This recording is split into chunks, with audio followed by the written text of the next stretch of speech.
और हमारी सबसे प्रार्थना है, अपने बूढ़े माता पिता की सेवा करो। जो बूढ़े माता पिता का अपमान कर रहे हैं, बूढ़े माता पिता को कष्ट दे रहे, खोपड़ी के बल खड़े होकर तपस्या करो, फिर भी नरक जाओगे। पक्की बात समझ लेना। आज का जो समय वातावरण जो बढ़ रहा, बहुत ही निंदनीय बात है कि जिन माता पिता ने हमको इतना बड़ा किया उन पर हम हाथ उठावें।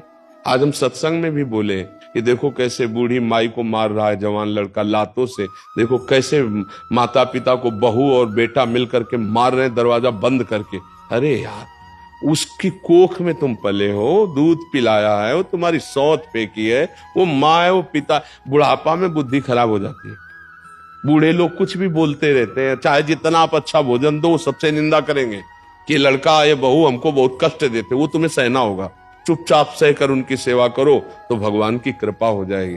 इस समय सबसे ज्यादा हमें आवश्यकता है अपने घर गृहस्थी के धर्म का निर्वाह करने की। जो गृहस्थी में वो बात अच्छे से समझे। ये जो आज का वातावरण चल रहा है, गृहस्थी का सत्यानाश करने वाला चल गया है। देखो, गृहस्थों में ही तो हम लोग पैदा हुए हैं, गृहस्थों में ही हमारा पोषण हो रहा है, गृहस्थों में बड़े बड़े परमहंस से भिक्षा मांगते हैं। आपका गृहस्थ धर्म बेकार तो सब कुछ बेकार हो जाएगा, क्योंकि आपसे ही सब धर्म चल रहे हैं। सारे धर्म आपसे चल रहे हैं, गृहस्थ धर्म से ही सब चल रहे हैं। क्योंकि हम लोग परमहंस संत जन पैदा भी तो गृहस्थों के यहां होते हैं और पलते भी तो गृहस्थों से ही है। अगर आप भ्रष्ट तो हमारी बुद्धि कहां से भ्रष्ट नहीं हो जाएगी, हमारी बुद्धि भी भ्रष्ट हो जाएगी। इसलिए हमें सबसे बड़ी चिंता हो रही है कि आज हमारी समाज बिगड़ती चली जा रही। सुंदर पति है, स्वस्थ पति है और दूसरे पुरुष से राग कर रही, सुंदर स्त्री है, प्यार करती है, वो दूसरी लड़की से प्यार कर रहा है। अब वो गृहस्थी चल पाएगी? जिस दिन ये सब भेद खुलेंगे उस दिन नरक हो जाएगा, घर नहीं हो जाएगा।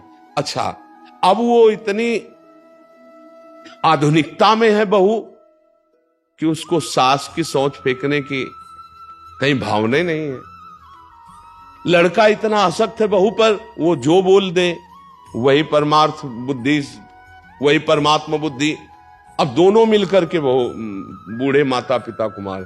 हम ये नहीं कहते कि माता पिता गलत नहीं, लेकिन उनकी बुद्धि खराब हो गई है।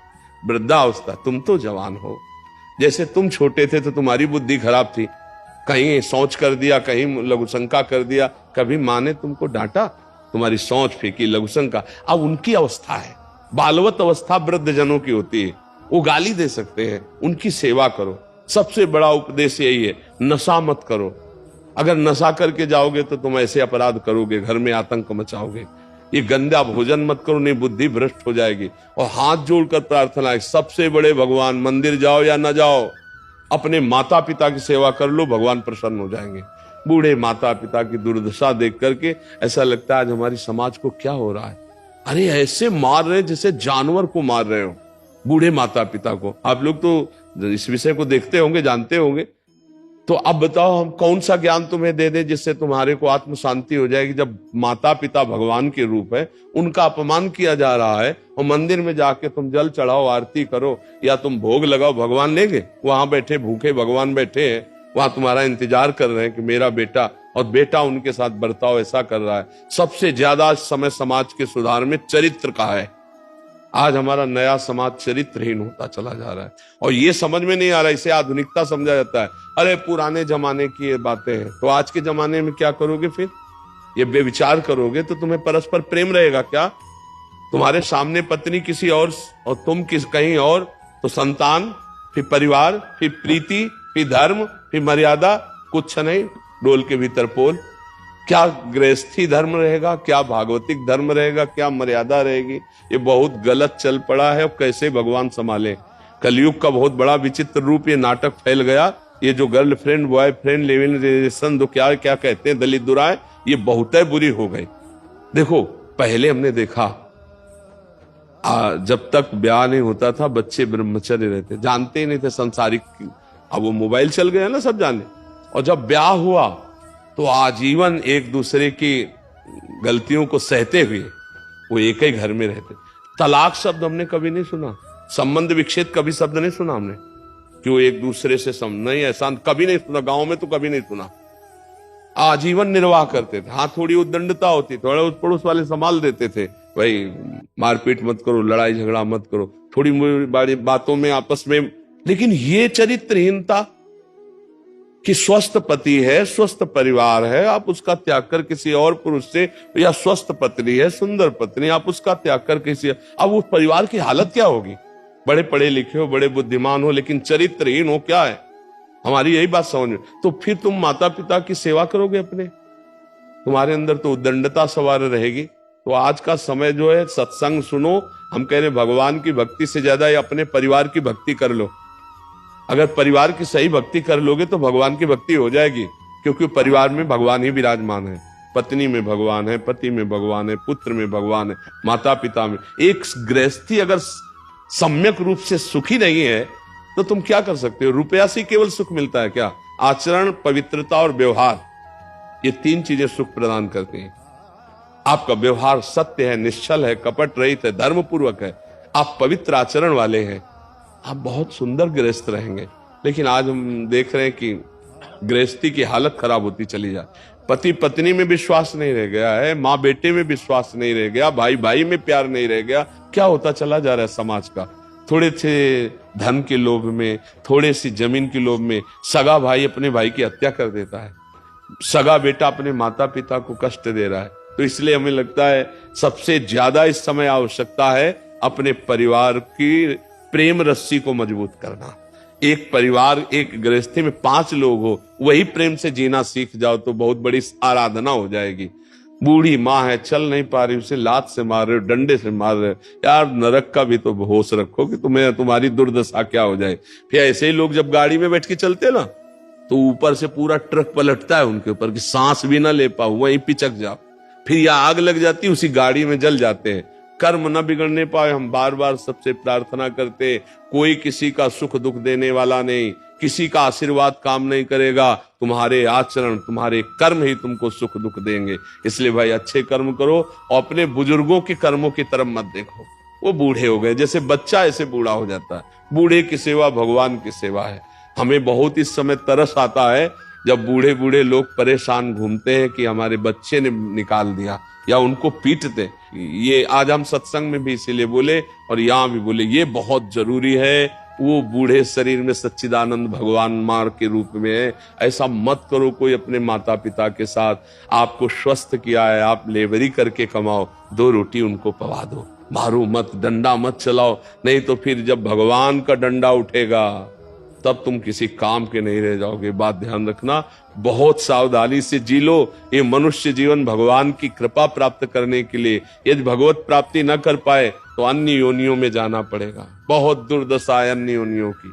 देखो, जंगल में कांटा लग गया अगर किसी पशु को, पक रहा है, अब वो दवाई तो नहीं हो सकती ना। अच्छा, कोई मांस खाने वाले जीव, जैसे किसी जीव को पकड़ लिए और वो खा रहे हैं, जब तक वो मरेगा नहीं तब तक जिंदा नोच नोच, वो हम ही तुम हैं। ये सब मन में सोचा करो। पाप कर्म बन गए, ऐसे जीव बन गए, ऐसे कष्ट भोगना पड़ेगा हमको। ये अवसर मिला है कि हम सारे कर्म नष्ट करके भगवान की प्राप्ति कर सकते हैं। इसलिए अच्छे आचरण करो, नाम जप करो, कोई नशा मत करो और बड़े बूढ़ों की सेवा करो। अगर अड़ोस पड़ोस में कोई ऐसा बड़ा बूढ़ा हो कि उसकी सेवा करने वाला ना हो तो थोड़ा समय दे दे। अपने पास पैसे हो तो उनको खान पान की सामग्री अर्पित कर दे। वृद्धों की सेवा से भगवान बहुत प्रसन्न होते हैं। बीमार है, वृद्ध है, ऐसों की जरूर सेवा करे। हम कह रहे हैं और दान पुण्य कहीं मत करो। आस पड़ोस में कोई बूढ़ा हो ना, उसको कपड़े, उसके भोजन, उसकी देख रेख कर लो। और अगर कोई मर रहा हो तो उसके पास जाके राधा राधा चिल्ला दो। उसका कल्याण हो जाएगा तो तुम्हारा कल्याण हो जाए।